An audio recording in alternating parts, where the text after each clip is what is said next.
Jamison West. Jamison has been a serial entrepreneur for 25 years. He built Arterian, which was formerly JWCS. It's an MSP that grew from a one-man shop to a staff of 40 through both organic growth and the acquisition of 4 other IT service companies. He went on to co-found 3 software as a service companies and currently serves 2 of those as a fractional CEO for Smileback and a chairman of Time Zest. He also provides coaching and consulting services for the SaaS and IT verticals. Most recently, though, Jamison wrote a book called The Emotional Side of Selling Your Business.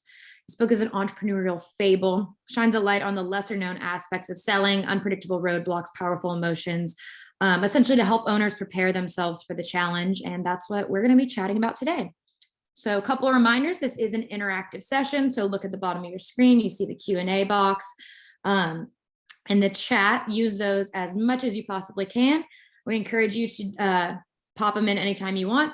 And then also this will be recorded and sent out as a recap afterwards. You can rewatch it, or you can share it with your teams. So without further ado, we're gonna go ahead and get started here. You ready, Jamison? I am. All right, so let's start. Give me a little bit of your background. What'd you do? What's your industry? Oh yeah, absolutely. Thank you for the introduction. Yeah, so as mentioned, I've spent about 25 plus years in the IT services industry, primarily focused on the managed services space. So outsourced IT. I started my company, JWCS, then became Arterian in Seattle in 1995. I like to say that I was like 7 when I started it, but that's not true. So I'll date myself a little bit. I owned that company for 21 years. So I sold it in 2016. And over the course of growing that mostly organically, I went through this period in 2010 to 2012 where I acquired 4 other IT services companies, all in Seattle, rolled them into that IT services company. And ultimately, I called them the good, the bad, and the ugly. It was a really great acquisition, followed by a marginal one, and then one that was really not good. It was kind of a 2-for-1. The last 2 kind of came together in it, and it was an unmitigated disaster. But we recovered, and I learned a tremendous amount through that journey. Ultimately, while I am a serial entrepreneur, that was my largest endeavor of all of my entrepreneurial work that I've done, that journey that I'd done over 21 years. So I sold that company partially because I had really repaired post-acquisition, after doing that roll-up, to the point where we had strong revenue and profit numbers, but also because I think I was just exhausted from running a services company that I'd nearly failed on. So I capitalized on that recovery very quickly. And I was prepared for selling from a financial perspective. And what I realized is that I wasn't prepared for kind of all the emotional components, what it looked like to sell a business that was basically I'd birthed and grown from just being me. It was part of my identity. It was a part of just kind of how I worked and who I was. So it was very, very complicated in terms of all of the kind of emotional journey that I had to go through in order to build that business. The resources that I had available to me were principally focused on legal, finance, due diligence, and I could find valuation, and all of those other components of what it looks like to sell a business. There were a tremendous amount of resources out there. There were brokers that would help me find potential buyers. So I did all of these various components, but what I couldn't find were any of these resources of like, how and when do you talk to people? How do you deal with like trying to figure out what the next stage of your career, your life's going to look like when you leave the only thing you've ever known, really. Those were tremendously complicated issues that I didn't feel well prepared to talk about. So ultimately, I got through it. I worked through it. I had a successful exit. But I spoke to many, I was sitting on panels and speaking to a lot of my co-entrepreneurs. I've been in EO for 10 years. I've been in other peer groups. I speak at conferences a fair amount. And I had a significant number of people come to me because I was talking about all of these emotional complications. And there was a lot of pressure to say, this is great. Like we need to hear more about this. And so ultimately, I decided to write conversation. Somebody challenged me to capture this information. I was like, no, maybe it's time to write a book. And so that's what I decided to do. That's awesome. So basically you wrote it on a dare, got it. But it sounds like it was a topic that was not well highlighted previously. So that kind of gets to the why of why you wrote the book. Can you talk to me a little bit about how it's formatted, how it reads? Like what does this book look like? Yeah, absolutely. So I really like the way Patrick Lencioni and some of these other authors that I really kind of followed, strong business books, E-Myth. So I opted to, through all of this input from friends that I knew and had worked with, I opted to write it as a fable.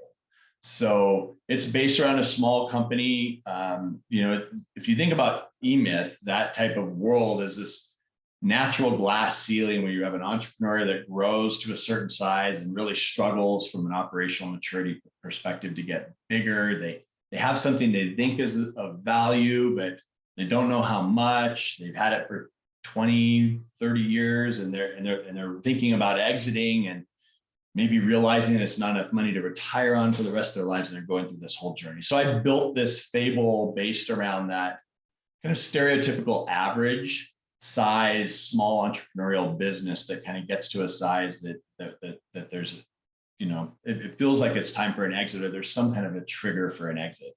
So the first 2/3 of the book is kind of a realistic feeling fable. It's loosely based around some sort of what I went through, but really a collection of what a tremendous amount of input from a lot of folks around me went through as well. So, and then the back third of the book is kind of supported by these true case studies, 6 people that I know well, who've all been through various exits, who I interviewed them and grabbed a case study from each of them, talking about their journey, but instead of it going through their whole journey, is like just trigger in or find one critical emotional moment from your exit that may have or nearly did, or you were worried might disrupt the deal, that really set you sideways emotionally, that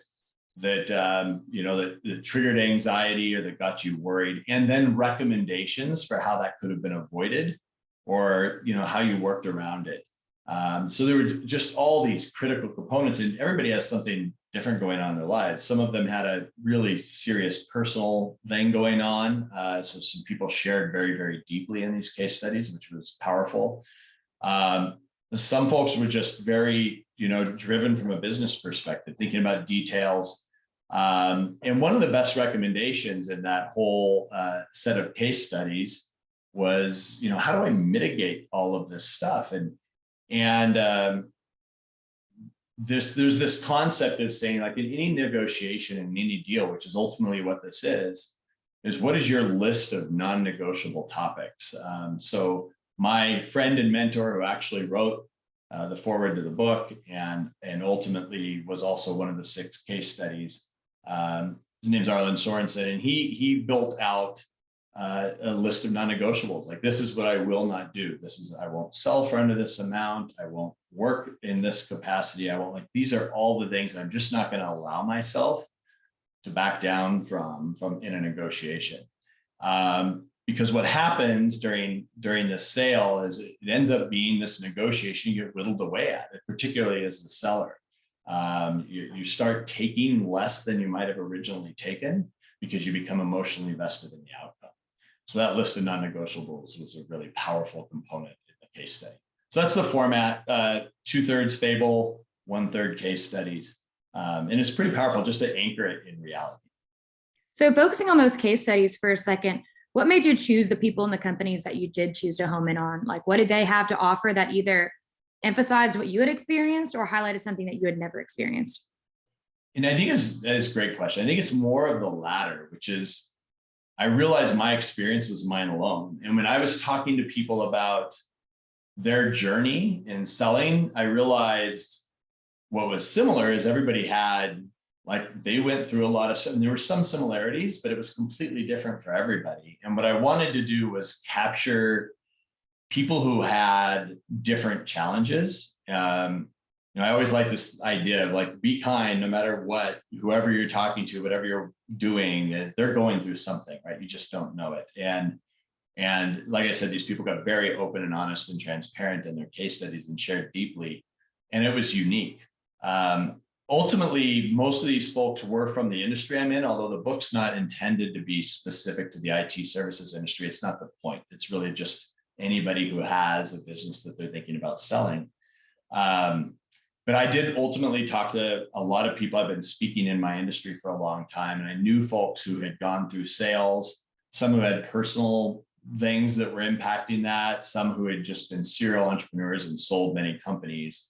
And I just began reaching out and saying, hey, just to be an email or a phone call, was there some moment in your transaction that really affected you, like that surprised you or almost derailed the deal, or really created anxiety or worry or stress or excitement on the positives, like just some moment?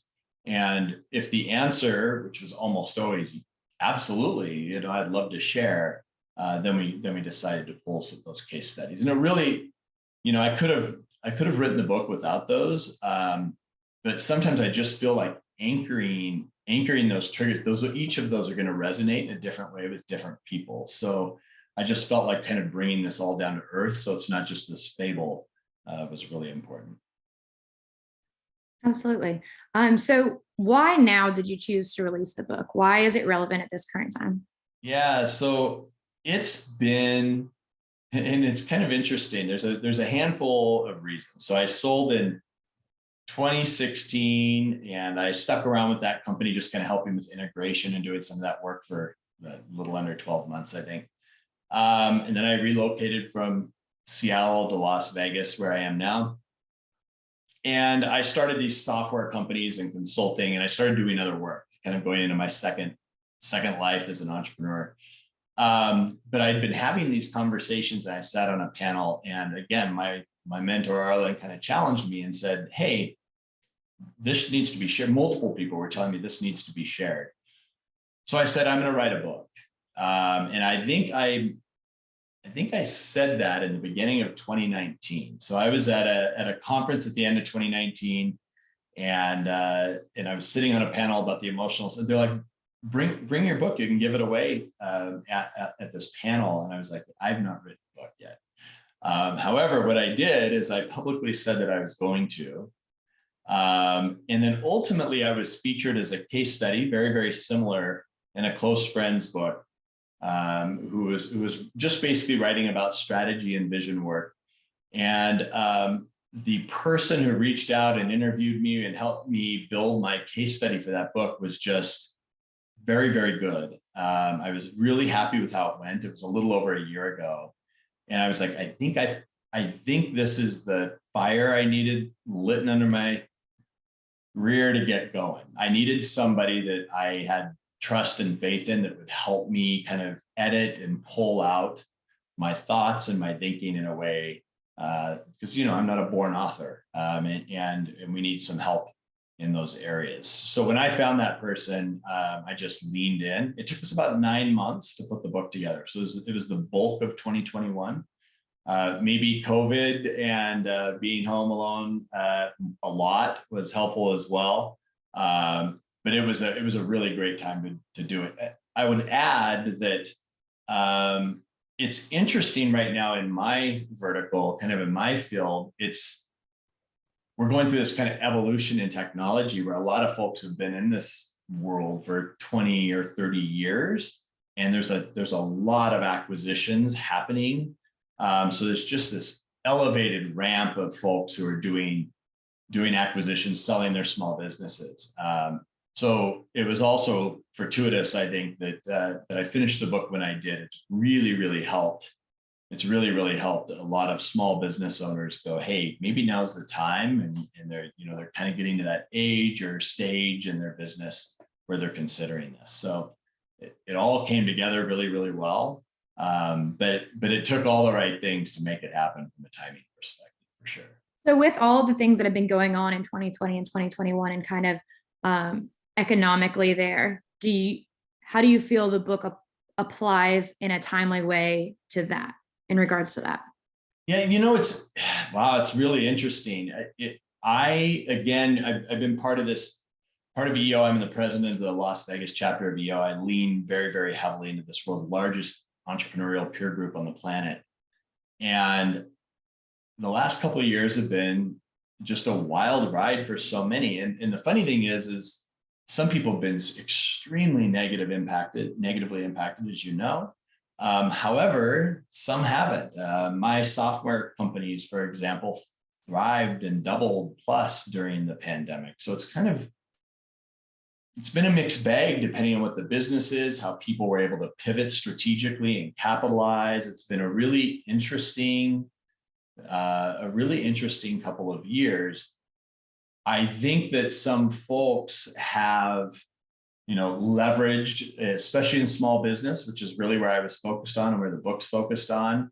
There were PPP funds that came from the government last year, and all that ended up allowing some of these small businesses to invest strategically and make some moves to put them in a much more desirable position. I've seen multiple companies probably double in value over the last year.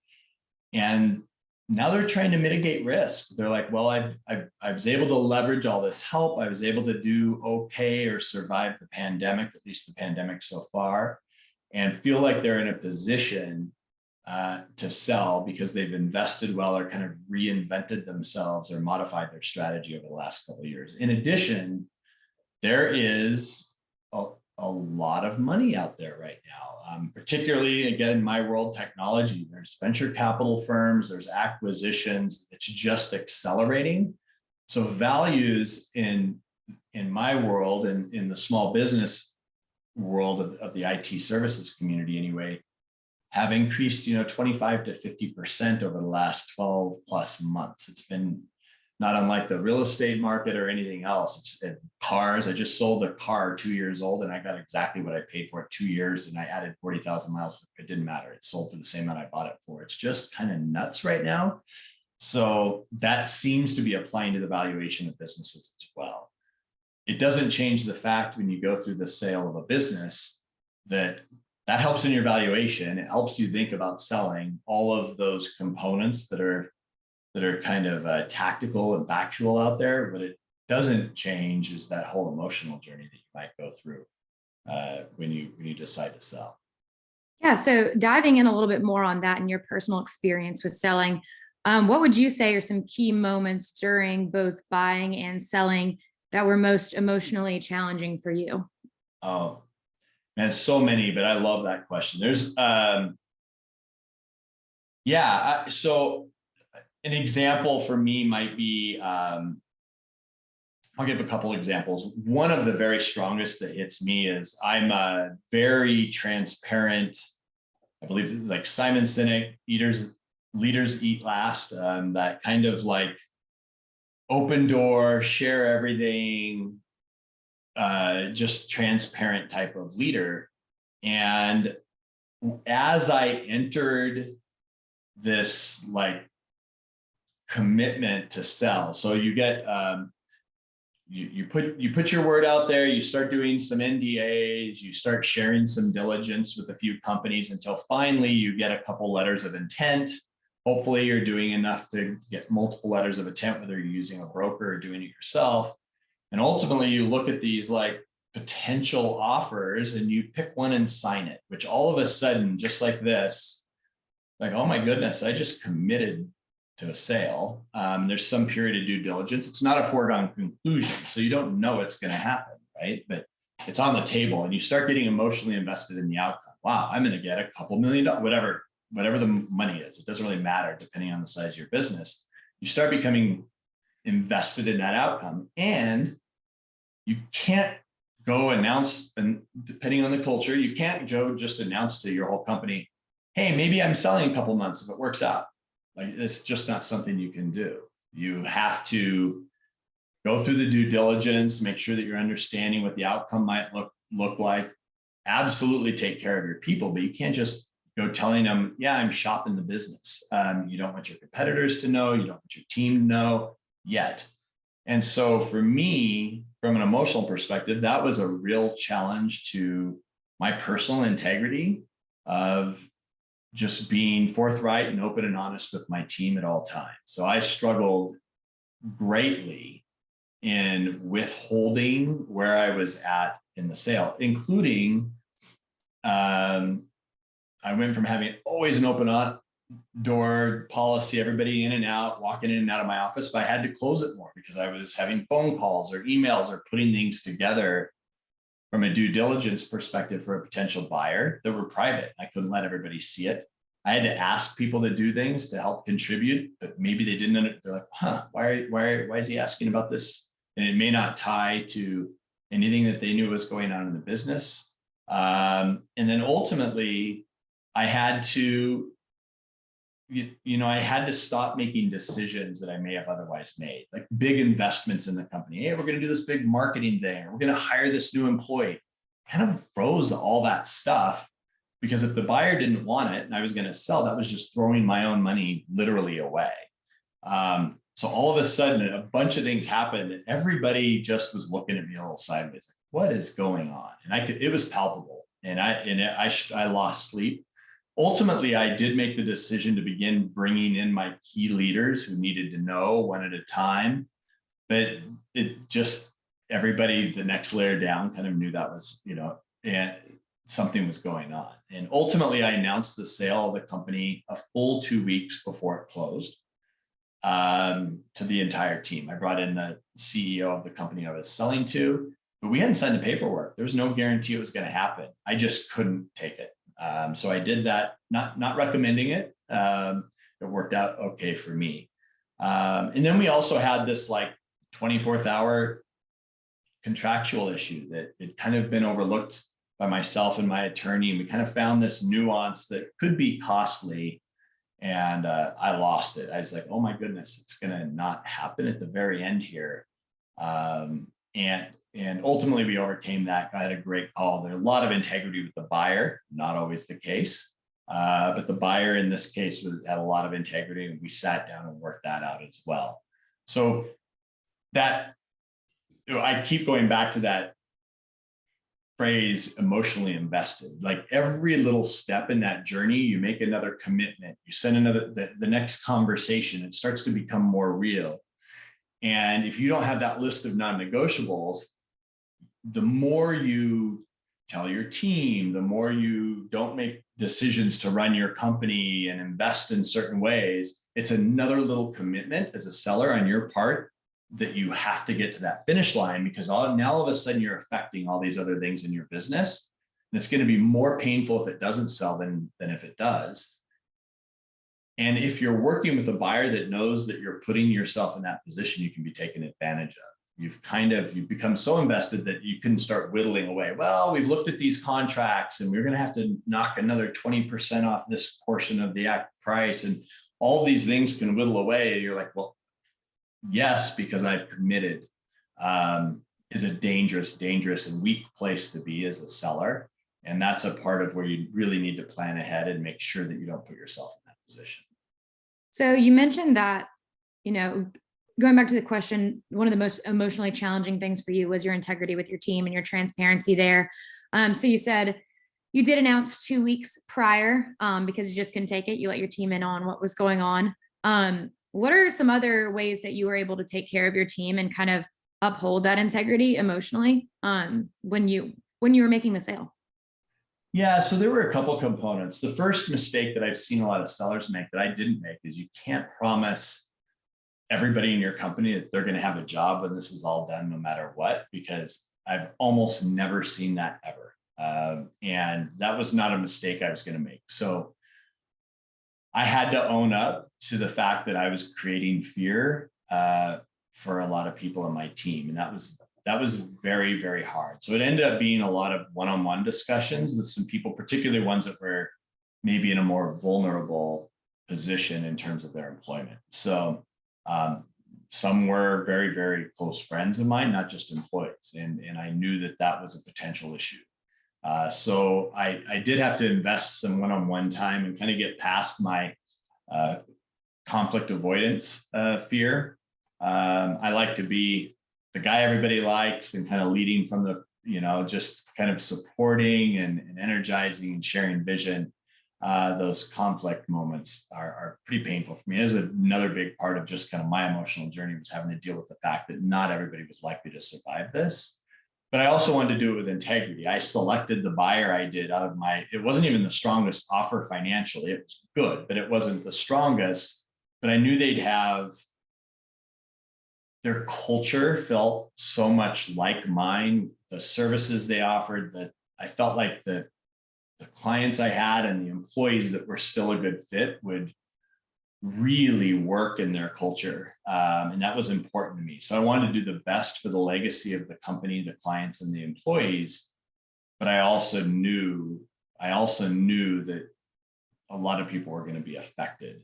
And there's this fine line. Selfishly, I own the company. So it was the right thing for me. But there was a real challenge there.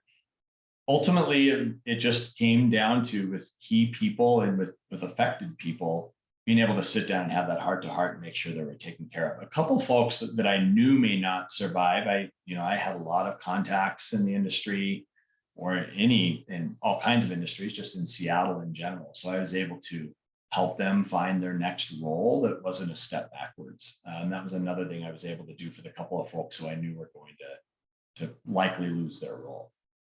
Yeah, that's awesome that you were able to, be a team player even afterwards.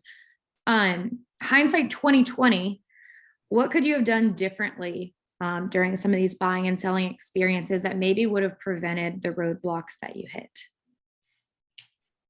Yeah, it's interesting. I think from the acquisition, so I would say, this really comes down to clarity on what's important to you.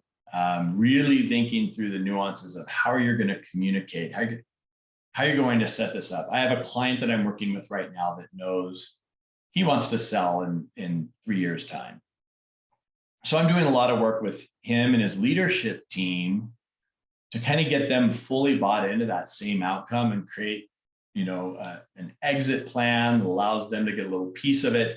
So what he's doing is doing a great job of really setting it up. So at least his leadership team, they're all aligned. And when they get to this process, it'll be communicated and clear to everybody because they're all in that journey together.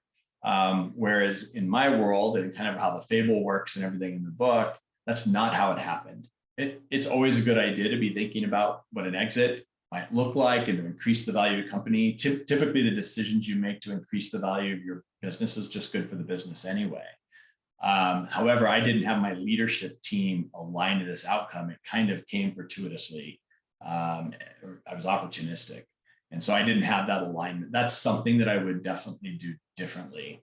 I would have the whole culture aligned to, hey, this is what we're shooting for, right? And when this happens, I'll help you partake in that to some degree, but this is where the business is going. There can be fear that comes with that to some degree. When is this going to happen? But when it's communicated well, I think it can work.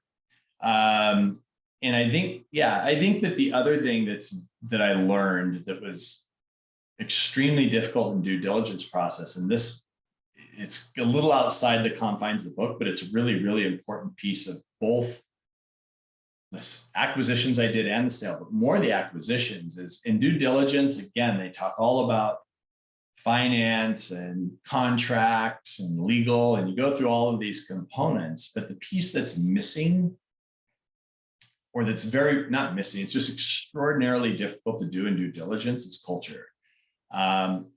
When I acquired these 4 other IT services businesses, which is over a 22-month period, we went from 8 employees to 40 very, very quickly. There were 4 small companies, like 10 people in each company. And we rolled them all up very, very quickly. It was great. We had a good sized business now with a number of staff. We also had 5 different cultures all sitting in the same office space under one roof, and they were massively different. And ultimately, we lost a pretty good handful of them because of conflicts. And really, really quickly, I had to lay down the law, which is not my style, but I had to lay down the law of what our cultural expectations, our emotional and behavioral expectations were on our team. And we had to kind of root out the people who were not a good culture fit in order to get things aligned. So what I learned during that process of sale and acquisition is it is not an easy thing. I can see contracts, legal, finance, all this can be delivered to me. But it's very hard to say, tell me about the culture of your organization. How do people behave? What are the rules of engagement? How do people communicate? And all you're talking to typically is the owner of the company you're acquiring. So I was trying to communicate that upwards when I was selling, and I think I did a good job of that. But without announcing to the whole team that we might be selling, we're inviting everybody else in to watch us and see how we work, which isn't very realistic. It's just a very, very difficult thing to discover. And it can be a real challenge when 2 companies come together. One of the greatest unforeseen challenges when a company is acquired by another.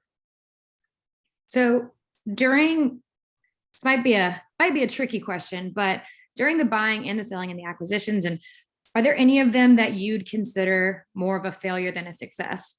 Some of them that were just like oops moments. Absolutely. So, and it wasn't due to any lack, there was no intent or lack of integrity around it, but my last acquisition that I did, and I started as a small lifestyle business and trying to build, like I said, that 8-10 person threshold, that kind of E-Myth limit, like 10 is a really normal glass ceiling for a small business. Because as soon as everybody's billing, and then all of a sudden you got to get non-billable people who can manage people. You need leaders to go past 10 instead of just you being the leader. In order to break through that, I did those acquisitions. And the first one was very clean. It was like 5-6 people. We knew each other very well. Our cultures were a perfect fit. And I got all excited. It's like, I'm going to keep going. So I got a little hungry, which is why I did the next 3 so quickly and aggressively. And the mistake I made was we didn't go as deep as we should have in some of our due diligence. So my last acquisition ended up not having, it had a significant amount of unearned revenue that wasn't on the books, which means that, there were prepaid services the customers had prepaid and the prior owner had pulled out of the business. So that money wasn't there. And that lack of ability to bill those clients nearly lost me the company. Like we were within a day of making payroll right after we got to 40 staff. And it's crazy for a company that does millions of dollars in revenue to all of a sudden go, what happened? We can't make payroll. And they'll put a company out of business overnight. I don't care what your revenue is. If you don't pay your people, you're done, right? And it was extremely scary. We overcame it very quickly. We made all the right moves very, very quickly. We just didn't see the train coming, and it came quickly.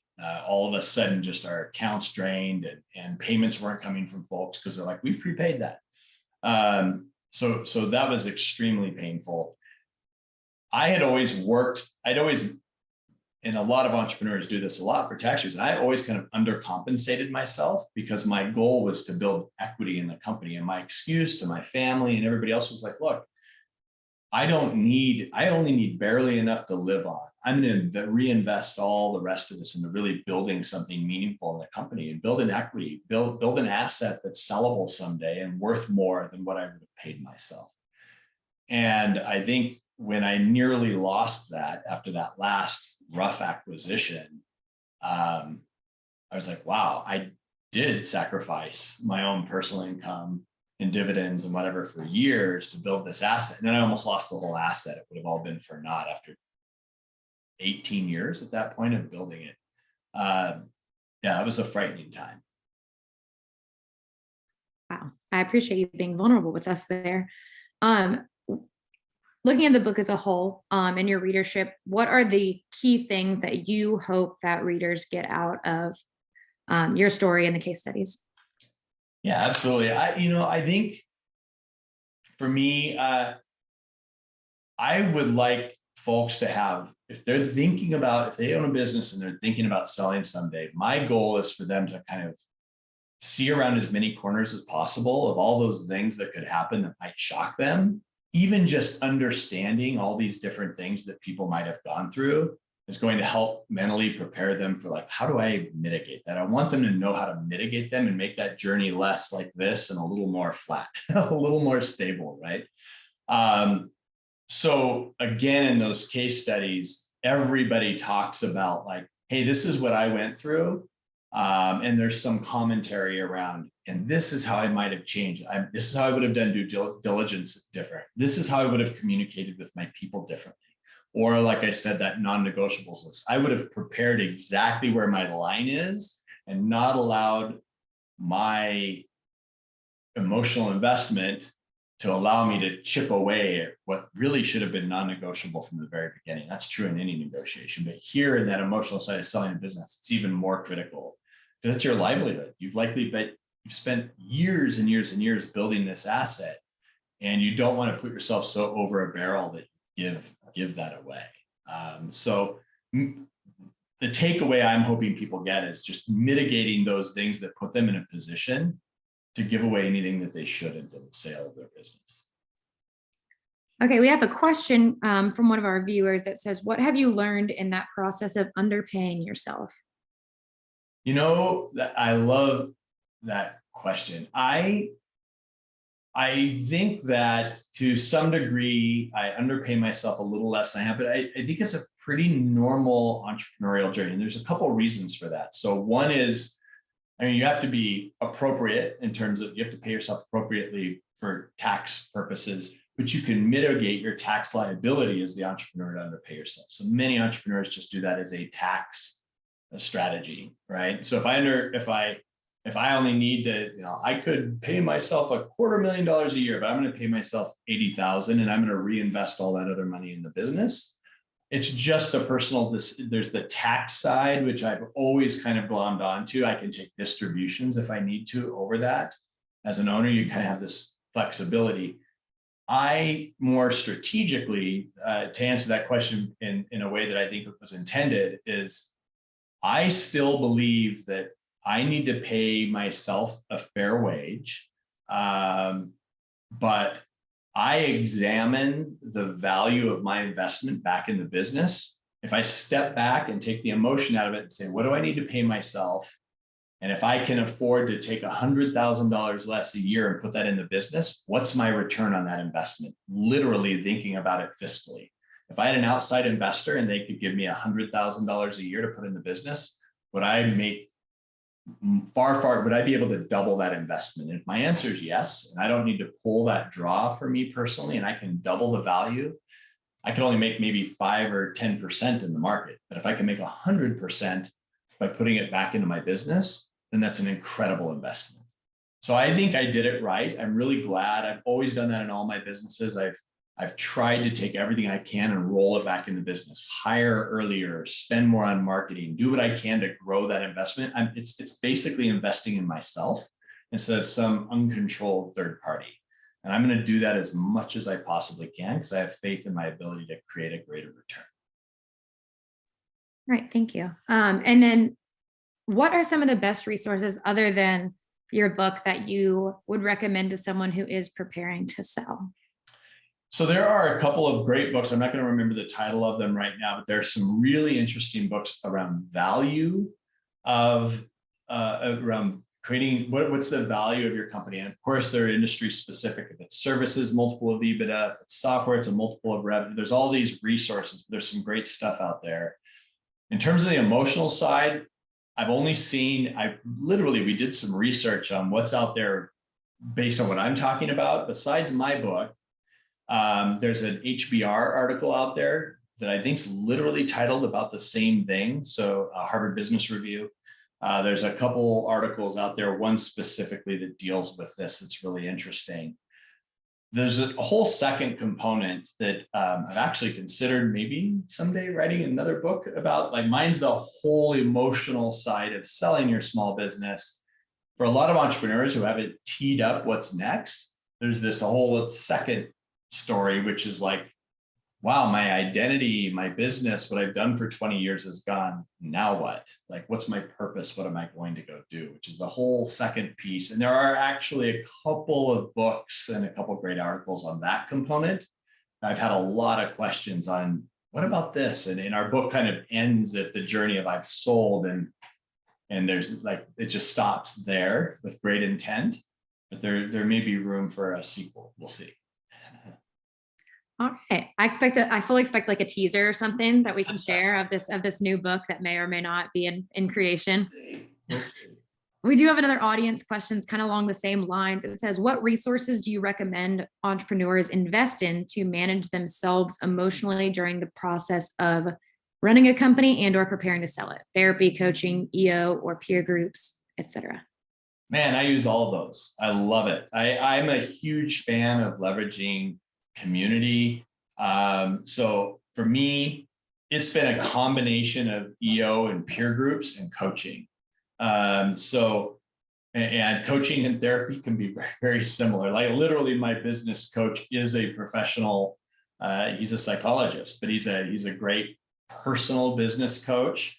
There's a lot of walking through this in third-party perspectives. We get in our heads, right? So what I get out of EO and the peer groups I've been in is that ability to just share my vulnerabilities and then get experiential shares back from them, anything that they've been through that I can draw from and say, wow, I find some strength in that. How can I leverage that thinking and change the way I'm approaching this problem? So I think all of the above. I know that wasn't a very specific answer, but I have been that kind of EO peer group, and there's a couple others, whether it's Vistage, YPO, but if you as a business owner have an opportunity, if you aren't already involved in something like that, I will never not be an EO for the rest of my life. That's just the peer group I chose, and that's where I lean in. There's some other similar ones out there.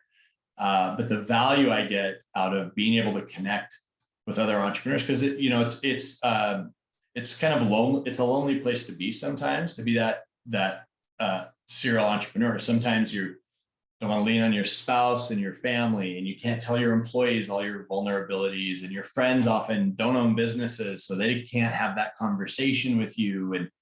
And to find that the like-minded set of peers that can really share those experiences, understand where you're coming from and your mindset, it's invaluable. You have to find a community. Awesome. Okay, well, we're about to wrap up. I do want to open the floor for any more Q&A we have before we log off here. I do want to thank you guys for attending with us today. Like I said, you will receive a recap that'll have resources in the recording in the next 24 hours to rewatch or to share with your team. Be sure to check out petracoach.com and click on our events tab, see all of our other upcoming workshops and webinars. You can also view some of our previous ones. This one will live there as well. And as always, if you have any further questions or we can provide any additional help for you, reach out to us at info@petracoach.com. Jamison, I want to thank you so much for being with us today and for being vulnerable and for sharing your book with us. Thank you so much. I appreciate it. All right. Everyone have a great rest of the day.